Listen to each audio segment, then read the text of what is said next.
ಪ್ರೀಸಲು ಪ್ರೀಸಲು ಪಿತನಿಗೂ ಸುತನಿಗೂ ಮತ್ತು ಪವಿತ್ರ ಆತ್ಮರಿಗೂ ಮಹಿಮೆಯಾಗಲಿ. ಆದಿಯಲ್ಲಿದ್ದ ಹಾಗೆ ಈಗಲೂ ಯಾವಾಗಲೂ ಸದಾಕಾಲಕ್ಕೂ ಸ್ತೋತ್ರ ಉಂಟಾಗಲಿ. ಪ್ರೀಸಲು ಪ್ರೀಸಲು. ಪ್ರಭು ಯೇಸುವಿನಲ್ಲಿ ನನ್ನ ಪ್ರಿಯ ಸಹೋದರ ಸಹೋದರಿಯರೇ, ದೇವರ ಮಕ್ಕಳೇ, ಪ್ರಭು ಯೇಸು ಕ್ರಿಸ್ತರ ಕೃಪಾಶೀರ್ವಾದವು, ದೇವರ ಪ್ರೀತಿಯು, ಪವಿತ್ರ ಆತ್ಮರ ಅನ್ಯೋನ್ಯತೆಯು ನಿಮ್ಮೆಲ್ಲರೊಡನೆ ಇರಲಿ. ಪ್ರೀಸಲು ಪ್ರೀಸಲು. ಪ್ರಿಯರೇ, ತಪಸ್ಸು ಕಾಲದ 6ನೆಯ ದಿನದಲ್ಲಿ ನಾವಿದ್ದೇವೆ. ಬುಧವಾರ 1ನೇ ದಿನ, ಗುರುವಾರ 2ನೇ ದಿನ,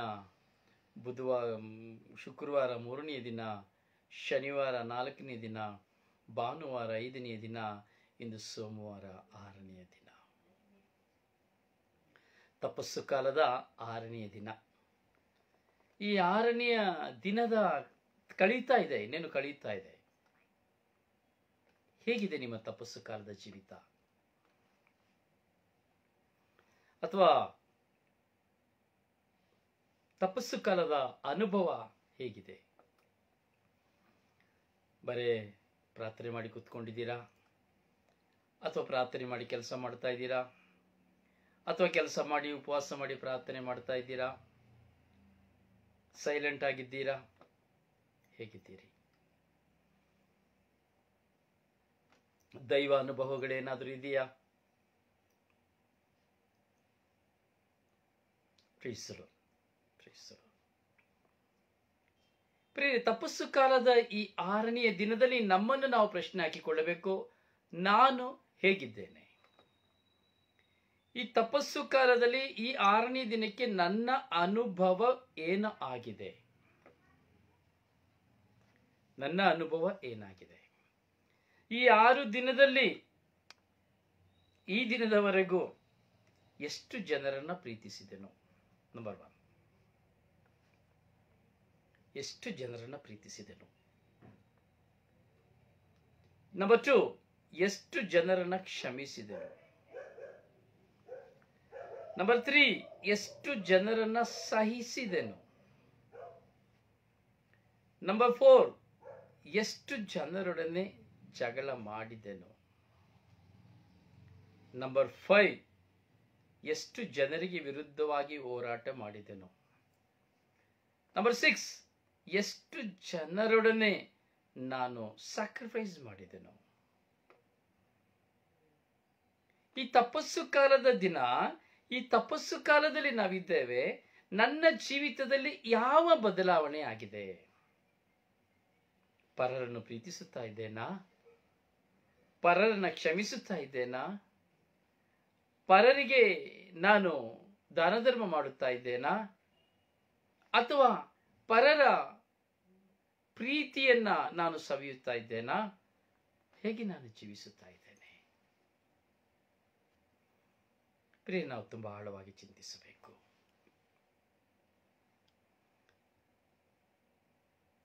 ನಾವು ತ್ಯಾಗಮಯ ಜೀವಿತದಲ್ಲಿ ಸಾಗಬೇಕಾದಂತಹ ತಪಸ್ಸು ಕಾಲ. ಪ್ರಿಯ, ಮಾರ್ಕನ ಶುಭ ಸಂದೇಶ 7ನೇ ಅಧ್ಯಾಯವನ್ನು ಧ್ಯಾನಿಸುವಾಗ ಪ್ರಭು ಯೇಸು ಹೇಳುತ್ತಾರೆ, ನೋಡಿ, ನಾವೆಲ್ಲರೂ ಮಾನವ ಸಂಪ್ರದಾಯಕ್ಕೆ ಒಳಗಾಗಿದ್ದೇವೆ. ಸಂಪ್ರದಾಯಗಳು ಹೆಚ್ಚು. ಸಂಪ್ರದಾಯಗಳನ್ನು ನಾವು ಹಿಂಬಾಲಿಸುತ್ತೇವೆ.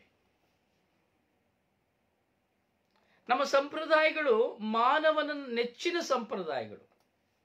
ಹಲವಾರು ಸಂಪ್ರದಾಯಗಳಿದೆ. ಹೀಗೆ ಎದ್ದೇಳಬೇಕು, ಹೀಗೆ ಪ್ರಾರ್ಥನೆ ಮಾಡಬೇಕು, ಸ್ನಾನ ಮಾಡಬೇಕು, ಸ್ನಾನ ಮಾಡಿ ಮಡಿ ಮಾಡಬೇಕು, ಮಡಿ ಮಾಡಿ ಪ್ರಾರ್ಥನೆ ಮಾಡಬೇಕು. ಇದೆಲ್ಲವೂ ತುಂಬ ಇದೆ, ತುಂಬ ಇದೆ. ಪ್ರತಿಯೊಂದಕ್ಕೂ ಸಂಪ್ರದಾಯಗಳನ್ನು ನೋಡ್ತೇವೆ. ಪ್ರಿಯರೇ, ಈ ಸಂಪ್ರದಾಯಗಳು ಮಾನವನಿಂದ ನಿರ್ಮಿತವಾದದ್ದು, ದೇವರಿಂದ ನಿರ್ಮಿತವಾದದ್ದಲ್ಲ. ಈಗ ಉದಾಹರಣೆಗೆ ಒಂದು ಚಿಕ್ಕ ಉದಾಹರಣೆ ತೆಗೆದುಕೊಳ್ಳೋಣ. ಡಿವೈನ್ ಮರ್ಸಿ ಪ್ರಾರ್ಥನೆ. ಇದು 3 ಗಂಟೆಯ ಸಮಯ. ಡಿವೈನ್ ಮರ್ಸಿ ಪ್ರಾರ್ಥನೆ ಹೇಳಬೇಕಾಗಿತ್ತು. ಇವತ್ತು ನಾನು ನೇರವಾಗಿ ಸೆಷನ್ಗೆ ಬಂದಿದ್ದೇನೆ. ಡಿವೈನ್ ಮರ್ಸಿ ಪ್ರಾರ್ಥನೆ 3 ಗಂಟೆಗೆ ಏಳಬೇಕೆಂಬುದಲ್ಲ. ಅದು ಒಂದು ಸಂಪ್ರದಾಯವಾಗಿ 3 ಗಂಟೆಗೆ, ಅಂದರೆ ಯೇಸು ಸ್ವಾಮಿ 3 ಗಂಟೆಯ ಸಮಯದಲ್ಲಿ ಮರಣ ಹೊಂದಿದರು. ಆದ್ದರಿಂದ ನಾವು 3 ಗಂಟೆಯನ್ನು ಸ್ಮರಿಸಿ ಮಾಡುವಂಥದ್ದು ಕರುಣೆಯ ಪ್ರಾರ್ಥನೆ. ಆದರೆ ಕರುಣೆಯ ಪ್ರಾರ್ಥನೆ ಕೇವಲ 3 ಗಂಟೆಗೆ ಮಾತ್ರ ಹೇಳಬೇಕಾ? ಬೇರೆ ಸಮಯಕ್ಕೆ ಹೇಳಬಾರದಾ? ಯಾವಾಗ ಬೇಕಾದ್ರೆ ಹೇಳ್ಬೋದು. ಪ್ರಾರ್ಥನೆ ಮಾಡುವುದಕ್ಕೆ, ಸೇವೆ ಮಾಡುವುದಕ್ಕೆ, ಧ್ಯಾನ ಮಾಡುವುದಕ್ಕೆ, ಒಳ್ಳೆಯದು ಮಾಡುವುದಕ್ಕೆ ಯಾವ ಸಂಪ್ರದಾಯಗಳಿಲ್ಲ. ಕೆಟ್ಟದ್ದು ಮಾಡಲಿಕ್ಕೆ ಯಾವ ಸಂಪ್ರದಾಯ ನೋಡಿದ್ರೆ ಅದನ್ನು ಒಳ್ಳೇದು ಮಾಡಲಿಕ್ಕೆ ಸಂಪ್ರದಾಯ. ಈಗ ನೋಡಿ, ಮಾನವ ಸಂಪ್ರದಾಯದಲ್ಲಿ ನಾವು ನೋಡ್ತೇವೆ, ರಾಹುಕಾಲ ಅಂತಾರೆ, ಗುಳಿಕಾಲ ಅಂತಾರೆ, ಯಮಗಂಟೆ ಕಾಲ ಅಂತ ಹೇಳ್ತಾರೆ. ಕಾಲಗಳನ್ನ ಸಂಪ್ರದಾಯದಲ್ಲಿ ಇಟ್ಕೊಂಡಿದ್ದಾರೆ. ಈ ಕಾಲಗಳಲ್ಲಿ ಒಳ್ಳೆಯ ಕೆಲಸವನ್ನು ಮಾಡಬೇಕು, ಒಳ್ಳೆಯ ಕೆಲಸವನ್ನು ಮಾಡಬಾರದು ಎಂಬುದಾಗಿ ಹೇಳ್ತಾರೆ. ಕೆಲವು ಸರಿ ಸತ್ವದ ಮನುಷ್ಯ ಸತ್ವದ ಅವನನ್ನು ತೆಗೆದುಕೊಂಡು ಹೋಗಿ ಮಣ್ಣು ಮಾಡಲಿಕ್ಕೂ ಸಹ ನಾವು ನೋಡ್ತೇವೆ ಅಲ್ಲಿ ಸಂಪ್ರದಾಯ, ಜಗತ್ತಿನ ಸಂಪ್ರದಾಯ. ವಿವಾಹವಾಗ್ಲಿಕ್ಕೆ ಹೋಗ್ತಾರೆ, ಮದುವೆಗೆ ಹೋಗ್ತಾರೆ, ಆ ಮದುವೆಗೆ ಒಂದು ಸಂಪ್ರದಾಯವನ್ನು ನಾನು ನೋಡ್ತಾರೆ. ಎಲ್ಲ ಜಾತಿ ಜನಾಂಗದವರು ಒಳಗೊಂಡು ನಾನು ಮಾತನಾಡ್ತಾ ಇದ್ದೇನೆ. ಸಂಪ್ರದಾಯ.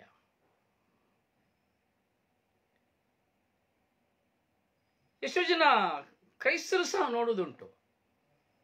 ರಾಹುಕಾಲ ಅಂತೆ, ಗುಳಿಕಾಲ ಅಂತೆ, ಯಮಗಂಟ ಕಾಲ ಅಂತೆ, ಈಗ ಹೋಗಬಾರ್ದು, ಈಗ ಒಳ್ಳೆ ಸಮಯವಲ್ಲ, ಒಳ್ಳೆಯ ಕಾಲವಲ್ಲ. ಯಾವುದು ಒಳ್ಳೆಯ ಕಾಲ, ಯಾವುದು ಕೆಟ್ಟ ಕಾಲ? ಎಲ್ಲವೂ ಒಳ್ಳೆಯ ಕಾಲವೇ, ಯಾವುದು ಕೆಟ್ಟ ಕಾಲವಲ್ಲ. ದೇವರು ಮನುಷ್ಯನಿಗೆ ಕೊಟ್ಟಿರತಕ್ಕಂಥದ್ದು ಎಲ್ಲವೂ ಒಳ್ಳೆಯ ಕಾಲಗಳೇ. ಯಾವುದು ಸಹ ಕೆಟ್ಟ ಕಾಲಗಳಿಲ್ಲ, ಅಥವಾ ಯಾವುದು ಸಾಂಪ್ರದಾಯಿಕವಾದಂತಹ ಕಾಲಗಳಿಲ್ಲ. ಸಾಂಪ್ರದಾಯಿಕವಾದ ಕಾಲಗಳಿಲ್ಲ. ಎಲ್ಲವೂ ಒಳಿತಿನ ಕಾಲವನ್ನು ದೇವರು ನಮಗೆ ಕೊಟ್ಟಿದ್ದಾರೆ. ಮಳೆಗಾಲಕ್ಕೆ ಮಳೆ ಬರುತ್ತದೆ, ಬೇಸಿಗೆ ಕಾಲಕ್ಕೆ ಬಿಸಿಲು ಬರುತ್ತದೆ, ಚಳಿಗಾಲಕ್ಕೆ ಚಳಿ ಬರುತ್ತದೆ. ಒಂದೊಂದು ಹಣ್ಣು ಹಪ್ಪಲುಗಳನ್ನು ನೋಡುವಾಗ ಒಂದೊಂದು ಕಾಲಕ್ಕೆ ಪ್ರತಿ ತಿಂಗಳಲ್ಲಿ ಒಂದು ಹೊಸ ಥರವಾದಂತಹ ಹೊಸ ಹೊಸ ಹಣ್ಣುಗಳು ಈ ಭೂಮಿಯಲ್ಲಿ ಬಿಡುತ್ತಲೇ ಇರುತ್ತದೆ. ಪ್ರತಿ ತಿಂಗಳು ಹೊಸ ಹೊಸ ಹಣ್ಣುಗಳನ್ನು ನಾವು ನೋಡುತ್ತೇವೆ. ದವಸ ಧಾನ್ಯಗಳನ್ನು ನಾವು ನೋಡುತ್ತೇವೆ. ಅದಕ್ಕೆ ಕಾಲಗಳಿಲ್ಲ. ಭತ್ತ ನೀನು ಯಾವಾಗ ಬೇಕಾದ್ರೆ ಬೆಳಿಬಹುದು, ರಾಗಿ ಯಾವಾಗ ಬೇಕಾದ್ರೆ ಬೆಳಿಬಹುದು, ಕಬ್ಬು ಯಾವಾಗ ಬೇಕಾದ್ರೆ ಬೆಳಿಬಹುದು, ತರಕಾರಿ ನೀನು ಯಾವ ತರಕಾರಿಯನ್ನು ಯಾವಾಗ ಬೇಕಾದ್ರೆ ಬೆಳಿಬಹುದು. ಅದಕ್ಕೆ ಕಾಲಗಳಿಲ್ಲ.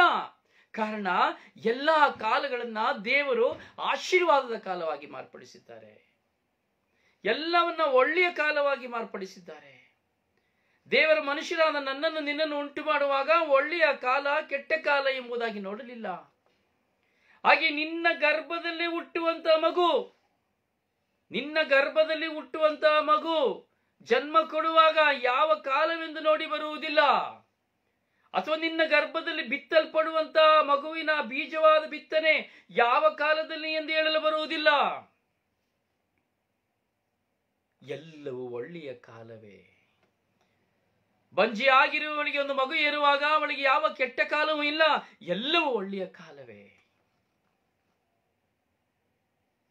ಪ್ರಿಯರೇ, ಯಾವುದಕ್ಕಾಗಿ ಈ ಚಿಂತನೆ? ಪ್ರಿಯರೇ, ನಾನು ಮತ್ತು ನೀವು ಈ ಲೋಕದಲ್ಲಿ ಜೀವಿಸುತ್ತಾ ಇದ್ದೇವೆ. ನಾನು ಮಾಡುವ ಒಳಿತುಗಳೆಲ್ಲವೂ ಒಳ್ಳೆಯ ಕಾಲವೇ, ನಾನು ಮಾಡುವ ಕೆಟ್ಟವುಗಳೆಲ್ಲವೂ ಕೆಟ್ಟ ಕಾಲವೇ. ಇಷ್ಟೇ, ಬೇರೆ ಯಾವುದೂ ಇಲ್ಲ.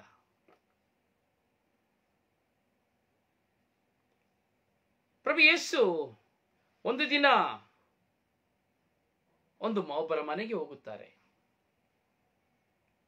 ಅಲ್ಲಿ ಹಲವಾರು ಜನ ಕುಳಿತುಕೊಂಡಿರುವಾಗ ಯೇಸುವಿಗೆ ಊಟಕ್ಕೆ ಆಮಂತ್ರಣವಾಗಿರುತ್ತದೆ. ಎಲ್ಲರೂ ಹೋಗಿ ಕೈ ತೊಳೆದು ಊಟ ಮಾಡುತ್ತಾ ಇರುತ್ತಾರೆ.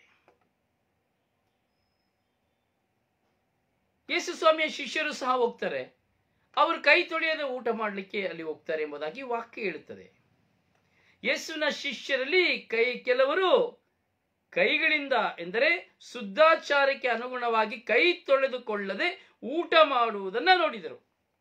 ಇವತ್ತು ನಾವು ಸಹ ನೋಡಿ, ಊಟ ಮಾಡ್ಬೇಕಾದ್ರೆ ಕೈ ತೊಳಿತೇವಲ್ಲ, ಹೌದಲ್ಲ? ಕೆಲವು ಸರಿ ನಾನು ಸಹ ಕೆಲವು ಸರಿ ತೊಳೆಯುವುದಿಲ್ಲ, ಮರೆತು ಬಿಡ್ತೇನೆ. ಸಂಪ್ರದಾಯ ಯಾಕೆ? ಆದರೆ ಅಲ್ಲಿ ಒಂದು ಒಳಿತುಂಟು.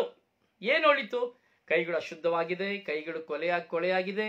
ಆದ್ದರಿಂದ ನಾವು ಊಟ ಮಾಡುವಾಗ, ನಮ್ಮ ಹೊಟ್ಟೆಗೆ ಸೇವನೆ ಮಾಡುವ ಆಹಾರನ ಭುಜಿಸುವಾಗ ಚೆನ್ನಾಗಿ ಬ್ಯಾಕ್ಟೀರಿಯಾ ಇಲ್ಲದೆ ಕೈ ತೊಳೆಯಬೇಕೆಂಬುದಾಗಿ ಸೋಪ್ ಹಾಕಿ ಚೆನ್ನಾಗಿ ಕೈ ತೊಳೆಯುವುದನ್ನು ನಾವು ನೋಡ್ತೇವೆ.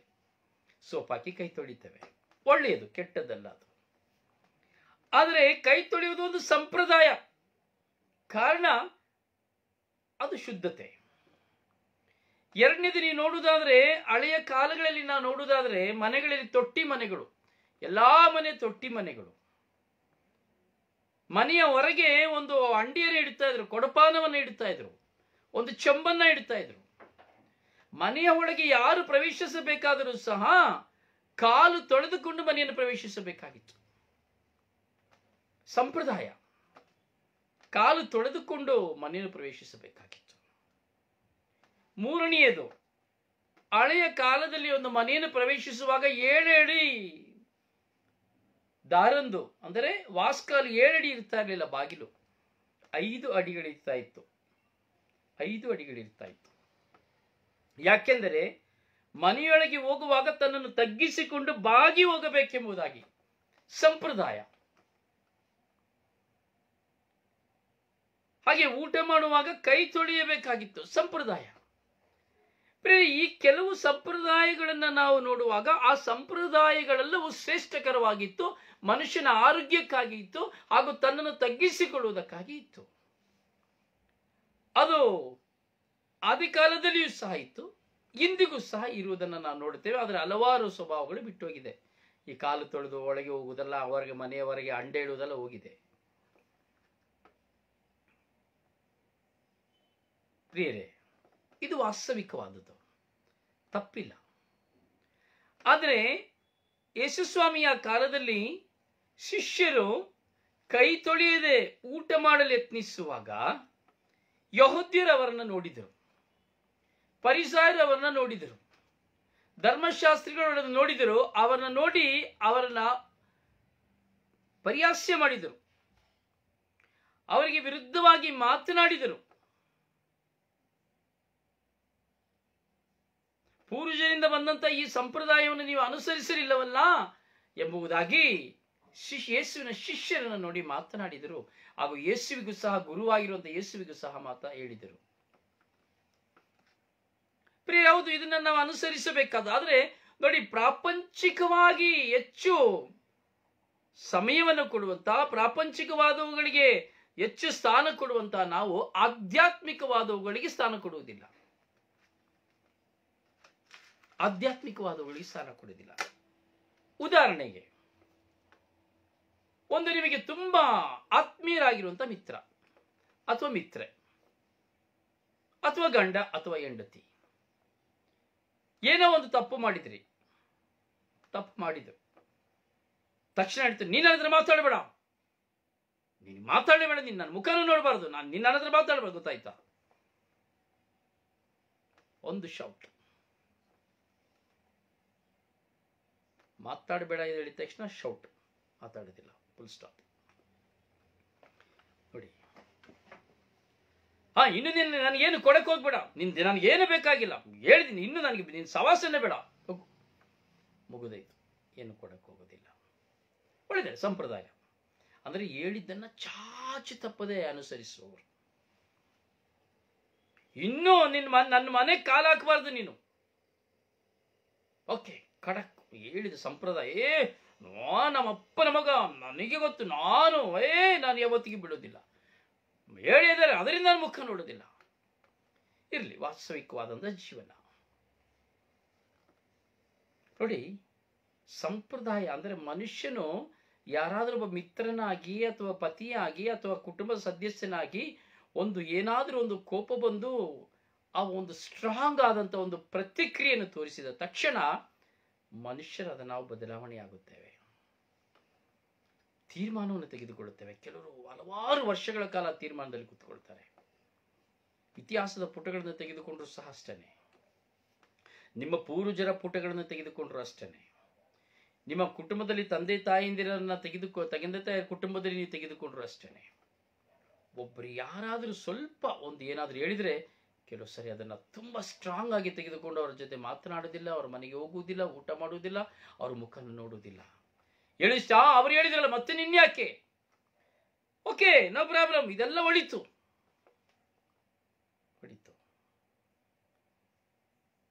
ಒಂದು ಕುಟುಂಬ, ಆ ಚೊಕ್ಕ ಕುಟುಂಬದಲ್ಲಿ, ಆ ಚಿಕ್ಕ ಕುಟುಂಬದಲ್ಲಿ ಸಹೋದರ ಸಹೋದರಿ ತುಂಬಾ ಪ್ರೀತಿ ಪಾತ್ರರಾಗಿರ್ತಾರೆ. ಈ ಸಹೋದರಿಯ ಕುಟುಂಬಕ್ಕೆ ಸಹೋದರನಾದವನು ಪ್ರವೇಶಿಸ್ತಾನೆ. ಪ್ರವೇಶಿಸುವಾಗ ಮನೆಯಲ್ಲಿ ಅವನು ಹೇಳ್ತಾನೆ, ನೀವು ಮಾಡುವುದು ತಪ್ಪು, ನೀವು ಮಾಡಿದ್ದು ತಪ್ಪು, ನಾವು ಯಾವತ್ತು ಕ್ರಿಸ್ತನಾಗಿರ್ಲಿಕ್ಕೆ ಆಸೆ ಪಡಬೇಕು, ನಾನು ಯಾವತ್ತು ಕ್ರಿಸ್ತನಾಗಿ, ಆದರೆ ಯಾವುದೋ ಒಂದು ಮನಸ್ತಾಪದ ನಿಮಿತ್ತವಾಗಿ ಅವನು ಅವರ ಮನೆಯನ್ನು ಪ್ರವೇಶಿಸಿರುವುದಿಲ್ಲ, ಹೋಗಿರುವುದಿಲ್ಲ. ಅವರು ಮಾತನಾಡಿದ ಕಾರಣ ಹೋಗಿರುವುದಿಲ್ಲ. ಆದರೆ ಅವರ ಮನೆಗೆ ಮನೆ ಎದುರು ಹೋಗುವಾಗ ಅವನಿಗೆ ಸಹಿಸಲಿಕ್ಕೆ ಆಗುವುದಿಲ್ಲ. ನಾನು ನನ್ನ ಸಹೋದರಿಯ ಮನೆಗೆ ಹೋಗದಿದ್ರೆ ಸರಿ ಬರೋದಿಲ್ಲ, ಅವರು ಬರಲಿಲ್ಲ ಅಂತೇಳಿ, ಅವರು 2-3 ಬಾರಿ ನನ್ನ ಮನೆಗೆ ಬರಲಿಲ್ಲ ಅಂತೇಳಿ ನಾನು ಹೋಗ್ಲಿಲ್ಲ ಅಂದ್ರೆ ಅದು ಗೌರವ ಇಲ್ಲ. ನಾನು ನನ್ನ ತಂಗಿನಾದ್ರೂ ನೋಡ್ಲಿಕ್ಕೆ ಹೋಗ್ಬೇಕು, ಸರಿ ನಾವೊಂದು ಕಾಂಪ್ರಮೈಸ್ ಮಾಡಿ ಹೋಗ್ಬೇಕು ಅಂತೇಳಿ ಮನೆಗೆ ಹೋಗ್ತಾನೆ. ಈ ಮನೆಗೆ ಹೋಗುವಾಗ ಮಾತನಾಡ್ತಾನೆ, ಅವನು ಬಾಯಿ ಬಡಬಡಿಸಿದ್ದ. ಅವನು ಹೇಳೇ ಬಿಡ್ತಾನೆ, ನಾನು ಬರ್ತಾ ಇರಲಿಲ್ಲ, ಯಾಕೆ ನೀವು ಬಂದು 3 ಸಾರಿ ಬಂದ್ರಿ, ನನ್ನ ಮನೆಗೆ ಬರಲಿಲ್ಲ, ಮಾತಾಡಲಿಲ್ಲ, ನನ್ನ ಅವಮಾನ ಮಾಡಿ ಹೋದ್ರಿ. ಬಡಬಡ ಹೇಳ್ತಾನೆ, ನನ್ನ ಕೈಲಿ ಆಗೋದಿಲ್ಲ, ಆದರೆ ನೀವು ಮಾಡಿದ ತಪ್ಪು, ನಾನೊಬ್ಬ ಕ್ರಿಸ್ತರಾಗಿ ಇರ್ಲಿಕ್ಕೆ ಇಷ್ಟಪಡ್ತೇನೆ, ನಾನು ಸುಮ್ಮನೆ ಬಾಯಿಲಿ ಕ್ರಿಸ್ತ ಅಂತ ಹೇಳ್ಕೊಳ್ಳೋದಿಲ್ಲ, ಆದ್ರೂ ನಾನು ಬಂದಿದ್ದೀನಿ, ಯಾಕೆಂದ್ರೆ ನನ್ನ ಮನಸ್ಸಾಕ್ಷಿ ಚುಚ್ಚಿತ್ತು, ಅದರಿಂದ ನಾನು ಬಂದಿದ್ದೀನಿ ಅಂತೇಳಿ ಖಡಕ್ಕಾಗಿ ಹೇಳಿಬಿಟ್ಟ. ಹೇಳಿ ಆತ ಮನೆಯಲ್ಲಿ ಕೊಟ್ಟದನ್ನು ತಿಂದು ವಾಪಸ್ ಹೋದ. ಆ ಮನೆಗೆ ಹೋಗುವುದಿಲ್ಲ ಎಂದು ಕುಳಿತಿದ್ದಾವ, ಆದರೆ ಅವನಿಗೆ ಕರೆ ಮಾಡಿ ಕರೆ ಮಾಡಿ ಕರೆ ಮಾಡಿ ಬನ್ನಿ ಬನ್ನಿ ಬನ್ನಿ ಎಂದು ಹೇಳಿದಕ್ಕ ಒತ್ತಡ ಕಾರಣವಾಗಿ ಮನೆಗೆ ಹೋದ. ಹೋಗಿ ಅಲ್ಲಿ ನೇರವನ್ನು ಹೇಳಿ ಹೋಗಿಬಿಟ್ಟ. ಪ್ರಿಯ ನೋಡಿ, ಸಂಭವಿಸಿದಂತ ಘಟನೆ ಏನೂ ಇಲ್ಲ, ಅಲ್ಲಿ ಘಟನೆ ಏನೂ ಇಲ್ಲ, ಮೋಸವಿಲ್ಲ, ವಂಚನೆ ಇಲ್ಲ, ಅನ್ಯಾಯ ಇಲ್ಲ, ಅಕ್ರಮ ಇಲ್ಲ, ಸುಳ್ಳಿಲ್ಲ, ಕಳ್ಳತನ ಇಲ್ಲ, ಏನೂ ಇಲ್ಲ, ಯಾವ ತಪ್ಪುಗಳಲ್ಲಿಲ್ಲ, ಬರೀ ಕೇವಲ ಮಾತಿನ ಚಕಮಕಿ ಅಷ್ಟೇ. ಕೊನೆಗೆ ಏನು ಸಂಭವಿಸಿತು? ಆ ಮನೆಗೆ ಹೋಗುವಾಗ, ಅಲ್ಲಿಂದ ಹೇಳಬೇಕಾದ ಎರಡು ಹೊರಟು ಹೋಗುವಾಗ, ಆ ಮನೆಗೆ ಹೋಗ್ಲಿಕ್ಕೂ ಕಾರಣ ಇದೆ. ಅವನ ಪತ್ನಿ ಆತನಿಗೆ ಒಂದು ಕರೆಯನ್ನು ಮಾಡುತ್ತಾಳೆ, ರೀ ನೀವು ಹೀಗೆ ಮಾಡಬಾರದು, ನೀವೆಲ್ಲರನ್ನು ಕ್ಷಮಿಸ್ತೀನಿ ಅಂತ ಹೇಳುವವರು, ಆದ್ರಿಂದ ನೀವು ಅವರ ಮನೆಗೆ ಹೋಗಬೇಕು, ನೀವು ಮನೆಗೆ ಹೋಗಿ ಸಂಧಿಸಿ ಬನ್ನಿ. ಅವನು ಹೇಳಿದ, ನಾನು ಹೋಗೋದಿಲ್ಲ. ಇಲ್ಲ, ನೀವು ಹೋಗಿ ಬನ್ನಿ, ನೀವು ಹೋಗಬೇಕು, ನೀವು ಹೋಗಿ ಅಲ್ಲಿ ನಿಮ್ಮ ತಂಗಿ ಮನೆ ಅಲ್ವಾ, ನೀವು ಹೋಗಿ ಮಾತನಾಡಿ ಬನ್ನಿ, ನೀವು ಹಾಗೆ ಬರಬಾರ್ದು, ತಪ್ಪಾಗ್ತದೆ ದೇವರ ದೃಷ್ಟಿಯಲ್ಲಿ ಎಂಬುದಾಗಿ. ಅದರಿಂದ ಅವನು ಆ ಸಹೋದರಿಯ ಮನೆಗೆ ಹೋಗಿ ಬರುತ್ತಾನೆ. ಹೋಗಿ ಬಂದ ತದ ಬಳಿಕ ಈ ಮಾತನ್ನು ಹೇಳಿ ಹೊರಬರುತ್ತಾನೆ. ಹೊರಬಂದ ಬಳಿಕ ತನ್ನ ತಂಗಿಯ ಆ ಪತಿ ಹೇಳುತ್ತಾನೆ, ಇನ್ನು ನಿಮ್ಮ ಅಣ್ಣನ ಮನೆಗೆ ನೀನು ಕಾಲಾಕಬಾರದು, ಇನ್ನು ಯಾವ ಕಾರಣಕ್ಕೂ ನೀನು ಅವನಲ್ಲಿ ಮಾತನಾಡಬಾರದು. ಒಂದು ಪಕ್ಷ ನೀನು ಅವನೊಡನೆ ಮಾತನಾಡಿದೆ ಆದರೆ ನಾನು ನಿನಗೆ ಡಿವೋರ್ಸ್ ಕೊಟ್ಬಿಡ್ತೇನೆ. ಯಾವ ಕಾರಣಕ್ಕೂ ನೀನು ಅವನೊಡನೆ ಮಾತನಾಡಬಾರದು. Number 1 judgment. ನಂಬರ್ 2 ಆಕೆಯ ಸಹೋದರನ ಪತ್ನಿಯೊಡನೆ ಹೇಳ್ತಾನೆ, ಇನ್ನು ಯಾವ ಕಾರಣಕ್ಕೂ ನಾನು ನಿನ್ನ ಯಜಮಾನನನ್ನ ಮನೆಗೆ ಸೇರಿಸುವುದಿಲ್ಲ, ಯಾವ ಕಾರಣಕ್ಕೂ ನಾನು ಅವನ ಮುಖವನ್ನು ನೋಡುವುದಿಲ್ಲ, ನನ್ನ ಮನೆಯಲ್ಲಿ ಯಾವ ಕಾರ್ಯವಾದರೂ ಸಹ ಅವನನ್ನು ಕರೆಯುವುದಿಲ್ಲ, ಅವನಿಗೆ ಸ್ಥಾನ ಕೊಡುವುದಿಲ್ಲ. ಇನ್ನು ನಾನು ಅವನಿಗೆ ಪಾಠ ಕಲಿಸುತ್ತೇನೆ, ಅವನಿಗೆ ಅವನ ತಂಗಿಯ ಮೂಲಕವಾಗಿ ಪಾಠ ಕಲಿಸುತ್ತೇನೆ. ಸ್ವಂತ ತಂಗಿಯನ್ನು ದೂರ ಮಾಡುವಾಗ ಅವನಿಗೆ ಅರಿವಾಗಬೇಕು ನನ್ನ ಬೆಲೆ ಏನೆಂಬುದಾಗಿ. 2ನೇ ಅಧಿಕಾರ. ಪ್ರಿಯರೇ ನೋಡಿ, ಮಾತಿನ ಚಕಮಕಿ. ಸಂಪ್ರದಾಯ ಹೇಳಿದ್ದನ್ನ ಅನುಸರಿಸುವ ಸಂಪ್ರದಾಯ, ಮನುಷ್ಯ ಸಂಪ್ರದಾಯ.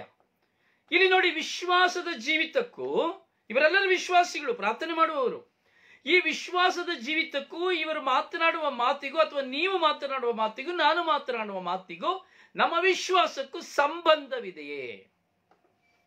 ಈ ತಪಸ್ಸು ಕಾಲದಲ್ಲಿ ಇದ್ದೇವೆ. ವೈರಾಗ್ಯಗಳು, ಮನಸ್ತಾಪಗಳು, ಹಠಮಾರಿತನಗಳು, ದ್ವೇಷಗಳಿದ್ದುಕೊಂಡು ನಾನು ತಪಸ್ಸು ಕಾಲದಲ್ಲಿ ನೆಲೆಯಾಗಿ ನಾನು ಒಂದು ದಿನ ಬಿಡದೆ ನಾನು ಶಿಲುಬೆಯಾದಿ ಮಾಡುತ್ತಾ, ಜಪಸ್ಸರ ಮಾಡುತ್ತಾ, ಪ್ರಾರ್ಥನೆ ಮಾಡುತ್ತಾ, ಬಲಿಪೂಜೆ ಮಾಡುತ್ತಾ, ಆಗ ಪ್ರತಿ ಬುಧವಾರ ಶುಕ್ರವಾರ ದೇವಾಲಯಕ್ಕೆ ಉಪವಾಸ ಮಾಡಿ ಶಿಲುಬೆಯಾದಿ ಮಾಡುತ್ತಾ, ಈ ತಪಸ್ಸು ಕಾಲದಲ್ಲಿ 43 ದಿನ ನಾನು ಶಿಲುಬೆಯ ಹೊತ್ತು ನಡೆದು ಹಾಡುಗಳನ್ನು ಆಡಿ ನಾನು ಸಾಂಗ್ಯಗಳಲ್ಲಿ ಒಂದಾಗಿದ್ದು ಏನಾದರೂ ಪ್ರಯೋಜನ ಉಂಟಾ?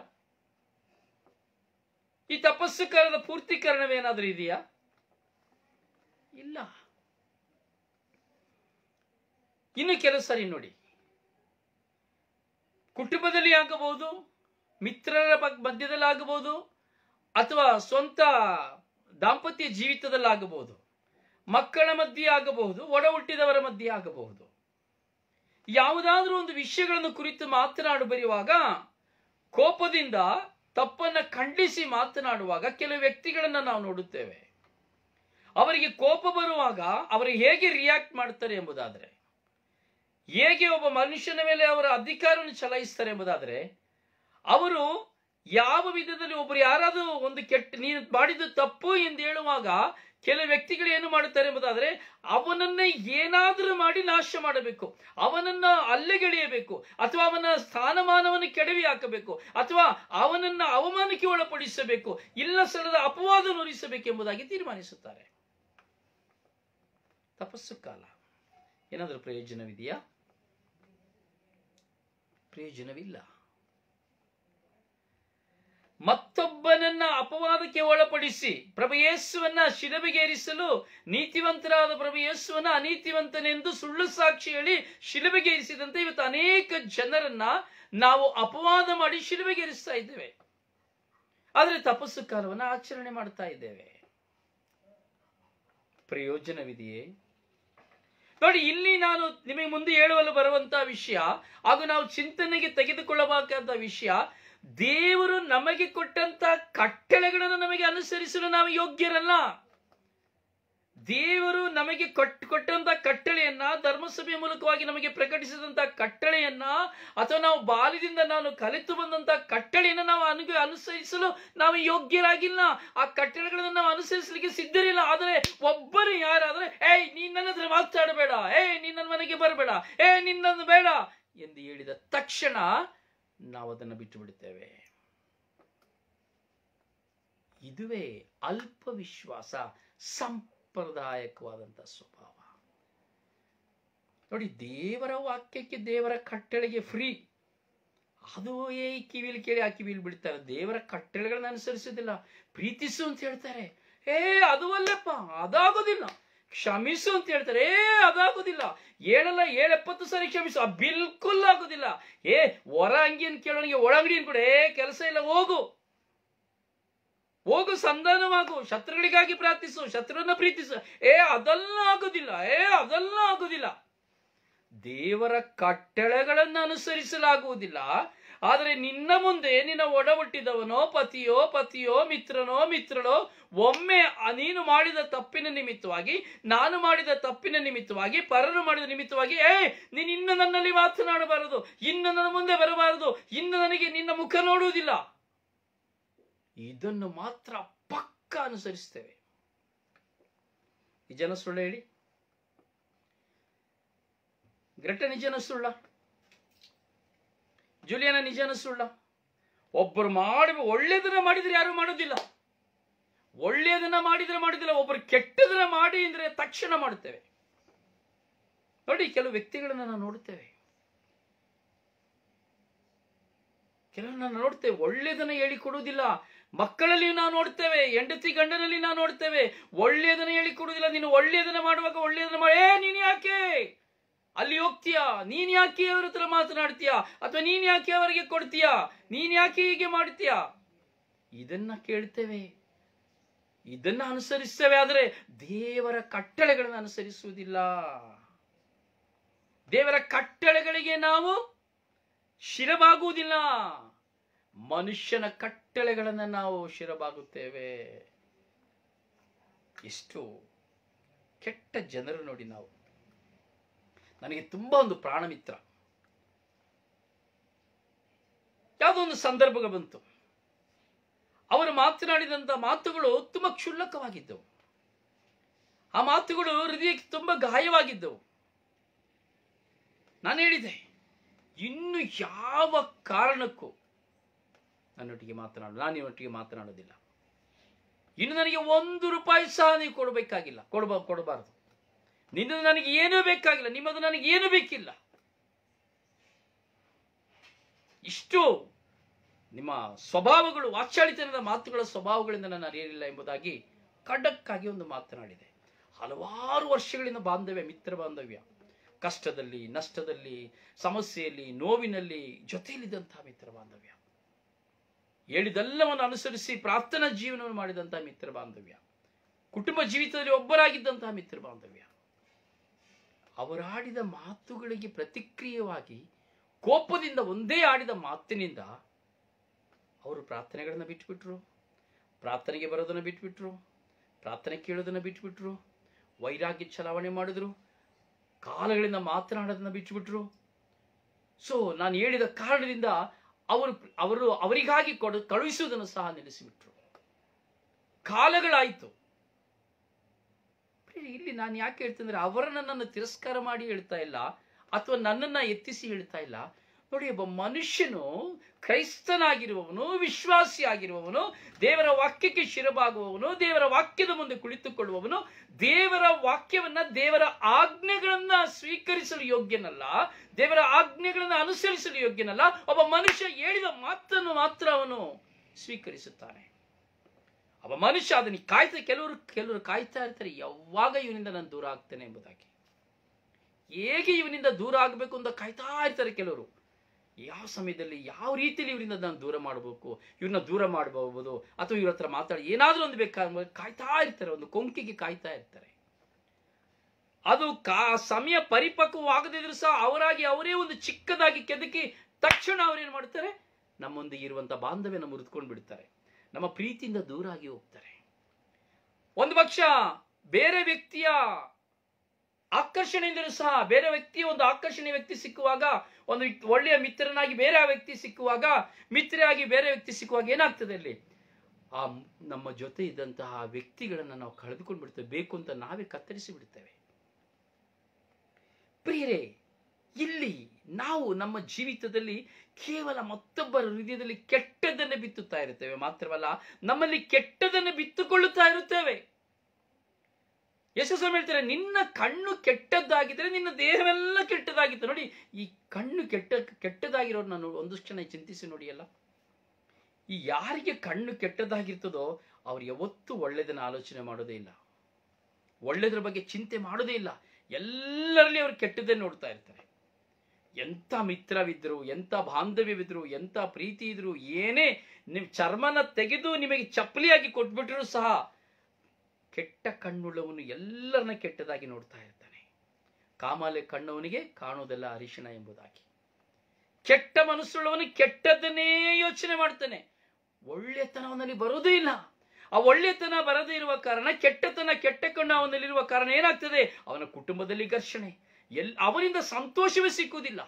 ಅವನಾಗಬಹುದು, ಅವಳಾಗಬಹುದು, ಆಕೆಯಿಂದಾಗಲಿ ಆತನಿಂದಾಗಲಿ ಕುಟುಂಬದಲ್ಲಿ ಸಮಾಧಾನವಾಗಲಿ, ಸಂತೋಷವಾಗಲಿ, ನೆಮ್ಮದಿಯಾಗಲಿ ಇರುವುದೇ ಇಲ್ಲ. ಯಾವ ಹಬ್ಬಗಳನ್ನು ಸಹ ಸಂತೋಷವಾಗಿ ಮಾಡಲು ಸಾಧ್ಯವಾಗುವುದಿಲ್ಲ, ಯಾವ ಒಂದು ಒಳ್ಳೆಯ ದಿನಗಳನ್ನು ಸಹ ಸಂತೋಷವಾಗಿ ಮಾಡಲಾಗುವುದಿಲ್ಲ.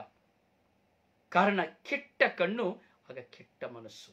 ಅವರು ಬೇರೆ ಮೇಲೆಗೆ ಮಾತ್ರ ನಗಾಡುವುದನ್ನು ನಾವು ನೋಡಬಹುದು, ಮೇಲೆ ನಗಾಡಿ ಹೋಗುವುದನ್ನು ನೋಡಬಹುದು. ಒಳಗೆ ವಿಷವನ್ನು ಹಾಕುತ್ತಾ ಇರುತ್ತಾರೆ, ನಟಿಸುತ್ತಾರೆ, ವಿಷವನ್ನು ತುಂಬುತ್ತಾರೆ.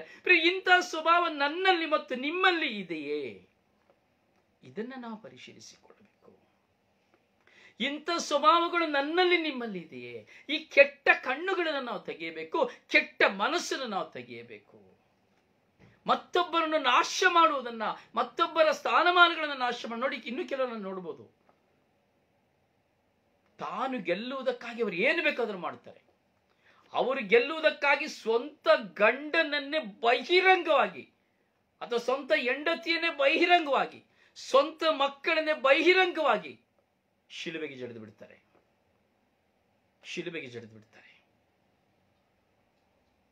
ಇದನ್ನ ಯಾಕೆ ಚಿಂತಿಸ್ತಾ ಇರೋದು? ಪ್ರಿಯ, ನಾವು ದೇವರ ಕಟ್ಟಳೆಗಳನ್ನು ಅನುಸರಿಸುವುದಿಲ್ಲ, ದೇವರು ಹೇಳಿದ ಮಾತುಗಳಿಗೆ ನಾವು ಕಿವಿಗೊಡುವುದಿಲ್ಲ, ಆದರೆ ಮನುಷ್ಯನು ಹೇಳಿದ ಮಾತಿಗೆ ಮಾತ್ರ ತಕ್ಷಣ ನಾವು ಕಿವಿಗೊಡುತ್ತೇವೆ. ಮನುಷ್ಯನು ಹೇಳಿದ ಮಾತಿಗೆ ಆ ಕ್ಷಣ ಕಿವಿಗೊಟ್ಟರೆಲ್ಲ ಸಾಯ ತನಕ ಅದನ್ನು ಮರೆಯೋದಿಲ್ಲ. ಯಾಕಂದ್ರೆ ಅಷ್ಟು ನಾವು ವಿಶ್ವಾಸಿಗಳು. ಅದಕ್ಕೆ ಯೇಸು ಸ್ವಾಮಿ ಈ ಮಾರ್ಕನ ಶುಭ ಸಂದೇಶದಲ್ಲಿ 7ನೇ ಅಧ್ಯಾಯದಲ್ಲಿ ಶಿಷ್ಯರು ಕೈ ತೊಳೆಯದ ಊಟ ಮಾಡಲು ಹೋಗುವಾಗ ಈ ಫರಿಸಾಯರುಗಳು, ಸದುಕಾಯರುಗಳು, ಯಹೂದ್ಯರು ಇವರನ್ನ ಪರಿಹಾಸ್ಯ ಮಾಡುವಾಗ ಪ್ರಭು ಯೇಸು ಒಂದು ಮಾತು ಹೇಳುತ್ತಾರೆ ನೋಡಿ. ಅವತ್ತು ಸ್ನಾನ ಮಾಡಿಯೇ ಊಟ ಮಾಡಬೇಕಾಗಿತ್ತು, ಹಾಗೆ ಊಟ ಮಾಡಕ್ಕಾಗ್ತಾ ಇರಲಿಲ್ಲ. ಸಂಪ್ರದಾಯಗಳಿತ್ತು. ಚೆನ್ನಾಗಿ ಪಾತ್ರೆ ತೊಳಿಬೇಕು, ಲೋಟ ತೊಳಿಬೇಕು, ತಟ್ಟೆ ತೊಳಿಬೇಕು, ತುಂಬಾ ಕ್ಲೀನ್ ಆಗಿರ್ಬೇಕು. ಇವತ್ತು ಸಹ ನೀವು ಯಹೂದ್ಯರನ್ನ ನೋಡಿದರೆ ಅದೇ ಸಂಪ್ರದಾಯ. ಸಂಪ್ರದಾಯಗಳು ಮಾತ್ರ ಇದೆ, ಬದಲಾವಣೆ ಇಲ್ಲ. ಸಂಪ್ರದಾಯಗಳು ಮಾತ್ರವಿದೆ, ಬದಲಾವಣೆ ಇಲ್ಲ. ಹೌದು ನನ್ನ ಸಹೋದರನೇ, ಸಹೋದರಿಯೇ, ಯೇಸುಸ್ವಾಮಿ ಹೇಳ್ತಾರೆ, ನೀವು ಮೇಲೆ ಮಾತ್ರ ಉಜ್ಜಿ ತೊಳಿತೀರಿ. ನೋಡಿ, ನಮ್ಮ ಮನೆಯಲ್ಲಿಗಳೆಲ್ಲ ನೋಡಿ, ಕೊಳೆ ಆದ್ರೆ ಒಂದು ಸ್ವಲ್ಪ ನೀರನ್ನ ಕುಡಿದ್ಬಿಟ್ಟು ಒಂದು ತಟ್ಟೆ ಹಿಡಿದ್ರು ತೊಳಿತಾರೆ. ಚಕ ಚಕ ಚಕ ಚಕ ಚಕ ನೀರು ಹಾಕಿ ತೊಳಿದೆ. ನೀರು ಕುಡಿದು ಒಂದು ಲೋಟ ಇಟ್ಟರು ಅಲ್ಲಿ ಅವಾಗಲೇ ತೊಳಿಬೇಕು. ಒಂದು ಸ್ವಲ್ಪ ಏನಾದ್ರು ಅವಾಗಲೇ ಮೇಲೆ ತೊಳಿತಾನೆ ಇರಬೇಕು, ಮೇಲೆ ತೊಳಿತಾನೆ ಇರ್ಬೇಕು. ಕೈ ತೊಳಿತಾ ಇರಬೇಕು, ತಟ್ಟೆ ತೊಳಿತಾ ಇರಬೇಕು, ಲೋಟ ತೊಳಿತಾ ಇರಬೇಕು, ಪಾತ್ರೆ ತೊಳಿತಾ ಇರಬೇಕು. ಅಲ್ಲಿ ಏನ್ ನೋಡಿದ್ರೆ ಮೇಲೆ ಒಂದು ಕಲ್ಲಿನ ಮೇಲೆ, ಡೈನಿಂಗ್ ಟೇಬಲ್ ಮೇಲೆ ಅಥವಾ ಕಿಚನ್ ಅಲ್ಲಿ ಏನಿದ್ರು ತೊಳಿತಾನೆ ಇರಬೇಕು. ತೊಳೆಯೋದು. ಬಟ್ಟೆ ಕೊಳೆ ಆದ್ರೆ ಇದು ಬಟ್ಟೆ ಕೊಳೆ ಆಯ್ತು, ಅದನ್ನು ತೊಳಿ. ಬೆವರು ಬಂತು, ಅದನ್ನು ತೊಳಿ. ಮನೆ ಗುಡಿಸ್ಬೇಕು, ಅದನ್ನು ಒರೆಸು, ಅದನ್ನು ಗುಡಿಸು. ಆದರೆ ನಾನು ಮಲಗುವಂತ, ನಾನು ನಡೆಯುವಂತ ಸ್ಥಳ ಶುದ್ಧವಾಗಿರಬೇಕು ಎಂದು ಚಿಂತಿಸುವ ನಾನು ನನ್ನ ಆತ್ಮ ಶುದ್ಧವಾಗಿರಬೇಕೆಂಬುದಾಗಿ ಚಿಂತಿಸುವುದಿಲ್ಲ. ಕೈಯನ್ನು 1000 ಸಲ ತೊಳೆಯುವ ನಾನು ನನ್ನ ಜೀವನವನ್ನ ಸರಿಪಡಿಸಿಕೊಳ್ಬೇಕು ಅಂತ ಚಿಂತೆ ಮಾಡೋದಿಲ್ಲ. ಪಾತ್ರೆಯ ಮೇಲೆ ತಿಕ್ಕುವಂತ ನಾನು, ಪಾತ್ರೆಗಳನ್ನು ತಿಕ್ಕುವಂತ ನಾನು ನನ್ನ ಹೃದಯವನ್ನ ತಿಕ್ಕುವುದಿಲ್ಲ.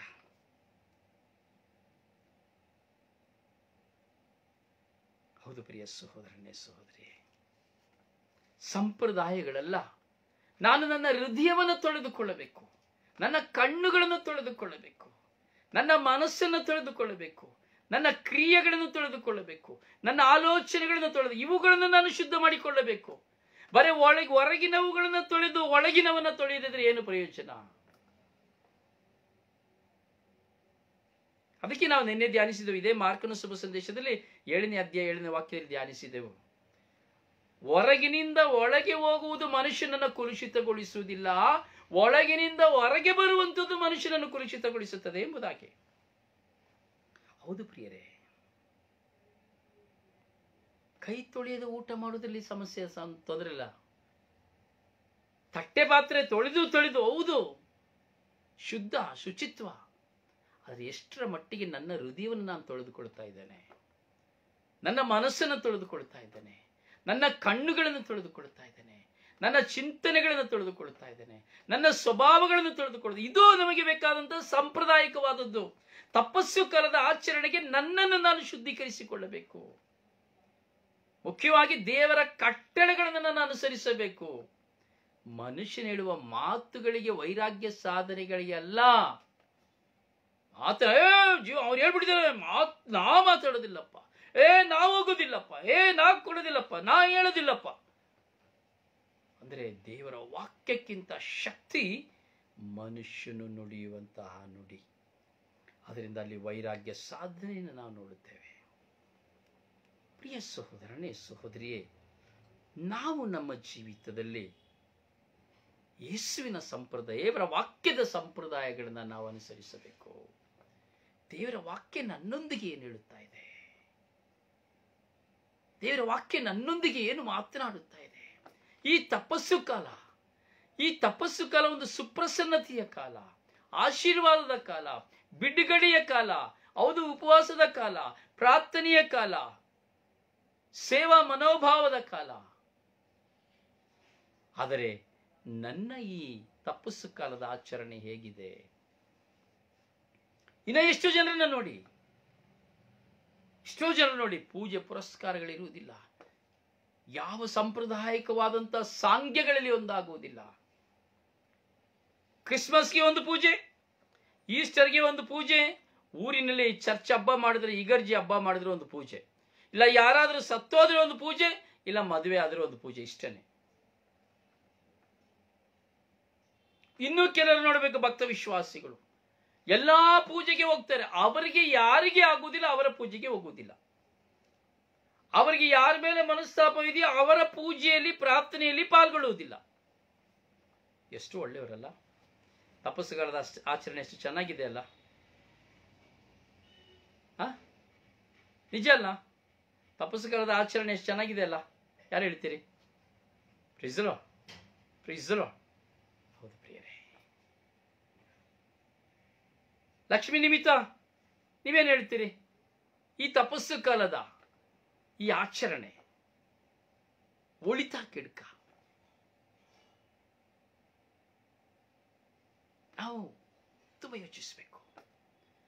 ಈ ತಪಸ್ಸು ಕಾಲ ಬರ್ತಾ ಇರ್ತದೆ, ಸಾಯ ತನಕ ಬರ್ತಾ ಇರ್ತದೆ, ಹೋಗ್ತಾ ಇರ್ತದೆ, ಪ್ರತಿ ವರ್ಷ ಬರ್ತದೆ.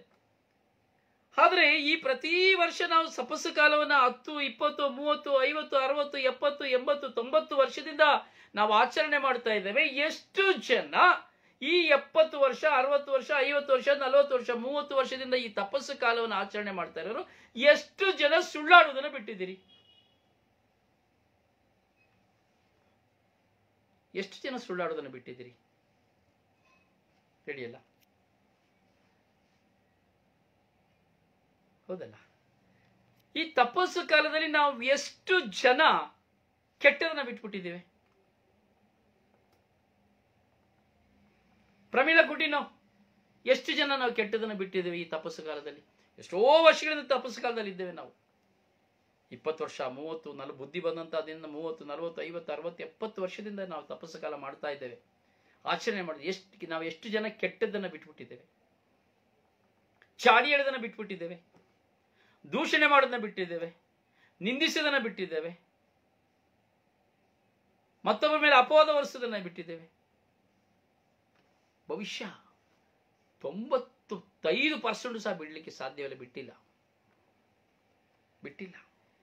ಆಚರಣೆ ಅಷ್ಟೇ, ಸಂಪ್ರದಾಯ ಆಚರಣೆ ಅಷ್ಟೇ, ಸಂಪ್ರದಾಯ. ತಪಸ್ಸು ಕಾಲ ಬಂತು, ತಪಸ್ಸು ಕಾಲದ ಸಿದ್ಧತೆ ಏನೋ, ಆ ಉಪವಾಸ ಮಾಡು, ಆ ಮಾಂಸ ತಿನ್ನೋದಿಲ್ಲ, ಆ ಮೀನು ತಿನ್ನೋದಿಲ್ಲ, ಮುಗೀತು.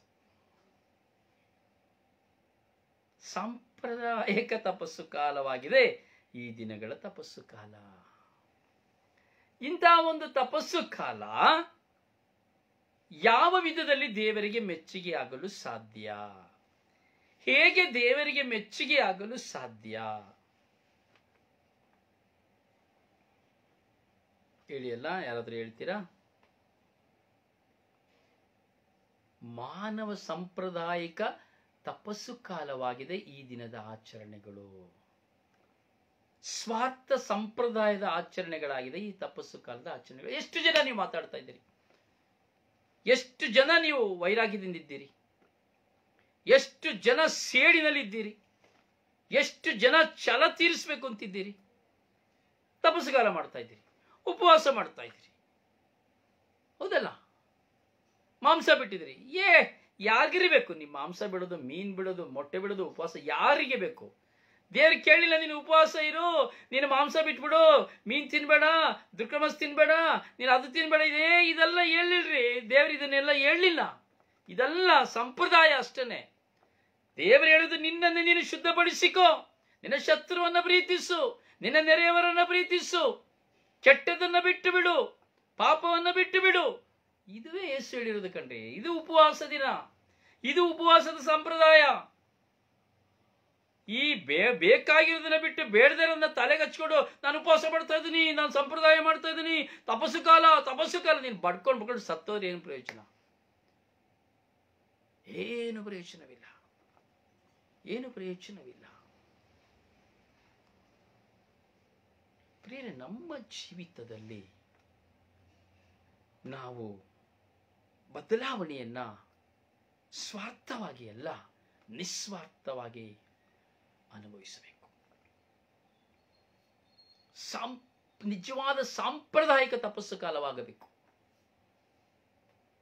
ಸುಮ್ಮನೆ ಏನು ಹೇಳ್ತಾರೆ, ಏಡ ತಿಡಿ ಅಂತಲೇ ಏನು ಹೇಳ್ತಾರೆ, ಬೇಕಾಬಿಟ್ಟಿ ಜನಮೆಚ್ಚುಗೆಗೆ ತಪಸ್ಸು ಕಾಲಪ್ಪ, ಅಯ್ಯೋ ನಾನು ಊಟ ಮಾಡೋದಿಲ್ಲ, ಉಪವಾಸ, ಅಯ್ಯೋ ನಾನು ಮಾಂಸ ತಿನ್ನೋದಿಲ್ಲ, ಅಯ್ಯೋ ನಾನು ಕುಡಿಯೋದಿಲ್ಲ, ಅಯ್ಯೋ ನಾನು ಅದು ತಿನ್ನೋದಿಲ್ಲ ಇದೂ ತಿನ್ನೋದಿಲ್ಲ. ಬಾಯಿಂದ ಮಾತ್ರ ಕೆಟ್ಟದ್ದು ಮಾತ್ರ ನಿಲ್ಲೋದಿಲ್ಲ. ಇನ್ನೊಬ್ಬರ ಬಗ್ಗೆ ವೈರಾಗ್ಯ ಮನಸ್ತಾಪಗಳು ಮಾತ್ರ ಹೋಗುವುದಿಲ್ಲ, ದ್ವೇಷ ಮತ್ಸರಗಳು ಮಾತ್ರ ಹೋಗುವುದಿಲ್ಲ. ಉಪವಾಸ ಮಾತ್ರ ತುಂಬಾ ಚೆನ್ನಾಗಿ ನಡೀತಾರೆ. ಮನುಷ್ಯನನ್ನ ಮಾತಿನಿಂದ ಕೊಲೆ ಮಾಡ್ತೇವೆ, ಮನುಷ್ಯನ ಮೇಲೆ ಹಗೆ ತೀರಿಸುತ್ತೇವೆ, ಮನುಷ್ಯನನ್ನ ದ್ರೋಹ ಮಾಡುತ್ತೇವೆ. ಯೇಸುವಾಗಿ ಮಾಡಿದಂತೆ. ಹೌದು ಪ್ರಿಯರೇ,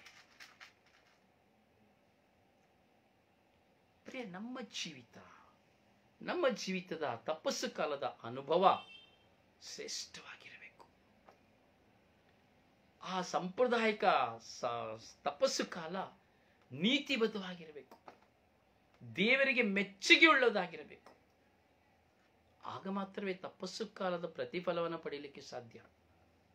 ಅಲ್ಲದೆ ಯಾವ ಕಾರಣಕ್ಕೂ ಸಹ ತಪಸ್ಸು ಕಾಲದ ಪ್ರತಿಫಲ ಪಡೆಯಲಿಕ್ಕೆ ಸಾಧ್ಯವಿಲ್ಲ. ಏನೋ ಒಂದು ಕಾಟಾಚಾರ, ಮಾನವ ಸಂಪ್ರದಾಯದೊಂದಿಗೆ ತಪಸ್ಸು ಕಾಲ ಹೋಗ್ತಾ ಇದೆ ಅಷ್ಟೇ ಹೊರತು ಆಧ್ಯಾತ್ಮಿಕವಾಗಿ ಪವಿತ್ರಾತ್ಮ ಪ್ರೇರಿತವಾಗಿ ತಪಸ್ಸು ಕಾಲ ಇಲ್ಲ. ಪ್ರೇರೆ, ಈ 6ನೇ ದಿನದ ಈ ತಪಸ್ಸು ಕಾಲದ ಈ ಧ್ಯಾನವನ್ನು ನಾವು ಚಿಂತಿಸ್ತಾ ಇದ್ದೇವೆ. ಇಲ್ಲಿ ನಾವು ಚಿಂತಿಸಬೇಕಾಗಿರೋದು ಒಂದೇ ಒಂದು ವಿಷಯ, ನಾನು ದೇವರ ಕಟ್ಟಳೆಗಳನ್ನು ನಾನು ಅನುಸರಿಸ್ತಾ ಇದ್ದಾನ, ಅಥವಾ ಮನುಷ್ಯನು ಹೇಳುವಂತಹ ಕಟ್ಟಳೆಗಳನ್ನು ನಾನು ಅನುಸರಿಸ್ತಾ ಇದ್ದಾನ? ಇನ್ನೊಬ್ಬರು ಹೇಳಿದ್ದನ್ನ ಮನಸ್ಸಲ್ಲಿ ಇಟ್ಟುಕೊಂಡು ಕಟ್ಟಳೆ ಅನುಸರಿಸ್ತಾ ಇದ್ದಾನ? ನಾನು ತೀರ್ಮಾನ ಮಾಡಿದ್ದನ್ನ ನೆರವೇರಿಸ್ತಾ ನನ್ನ ಕಟ್ಟಳೆ ಅನುಭವಿಸ್ತಾ ಇದ್ದಾನ, ಅಥವಾ ದೇವರು ನನಗೆ ಕೊಟ್ಟ ಕಟ್ಟಳೆಯನ್ನು ನಾನು ಅನುಸರಿಸ್ತಾ ಇದ್ದೇನೆ? ಹಾಗೂ ನನ್ನ ಉಪವಾಸ ಜೀವಿತ ಯಾವ ವಿಧದಲ್ಲಿದೆ? ನಾನು ಯಾವುದನ್ನ ತೊಳೆದುಕೊಳ್ಳಬೇಕು? ಪಾತ್ರೆಯನ್ನ ಅಥವಾ ಈ ಕೈಕಾಲುಗಳನ್ನ? ನನ್ನ ಹೃದಯವನ್ನು ತೊಳೆದುಕೊಳ್ಳಬೇಕು, ನನ್ನ ಬಾಯಿನ ತೊಳೆದುಕೊಳ್ಳಬೇಕು, ನನ್ನ ಚಿಂತನೆಯನ್ನು ತೊಳೆದುಕೊಳ್ಳಬೇಕು, ನನ್ನ ಕಣ್ಣುಗಳನ್ನು ತೊಳೆದುಕೊಳ್ಳಬೇಕು. ನನ್ನ ಸಹೋದರನೇ ಸಹೋದರಿಯೇ, ಈ ವಾಕ್ಯಗಳನ್ನು ಆಲಿಸುತ್ತಿದ್ದೀರಿ, ಮತ್ತೊಮ್ಮೆ ಆಲಿಸಿ, ಧ್ಯಾನಿಸಿ, ನಿಜವಾದ ತಪಸ್ಸು ಕಾಲಕ್ಕೆ ಪ್ರಯಾಣ ಮಾಡಿ. ನಿಜವಾದ ತಪಸ್ಸು ಕಾಲದಲ್ಲಿ ಪ್ರಯಾಣ ಮಾಡಿ. ಕಾಲ ಮಿಂಚಿಲ್ಲ. ಇನ್ನು 39 ದಿನಗಳ ಉಪವಾಸ ದಿನಗಳಿದೆ, 39 ದಿವಸಗಳ ತಪಸ್ಸು ಕಾಲದ ದಿನಗಳಿದೆ. ಪರಿವರ್ತಿಸಿಕೊಳ್ಳಿ. ದೇವರು ನಿಮ್ಮನ್ನು ಆಶೀರ್ವದಿಸಲಿ. ನಿಮಗಾಗಿ ಪ್ರಾರ್ಥಿಸುವ ನಿಮ್ಮ ಸೇವಕ brother Rosario Badovara. Please God bless you.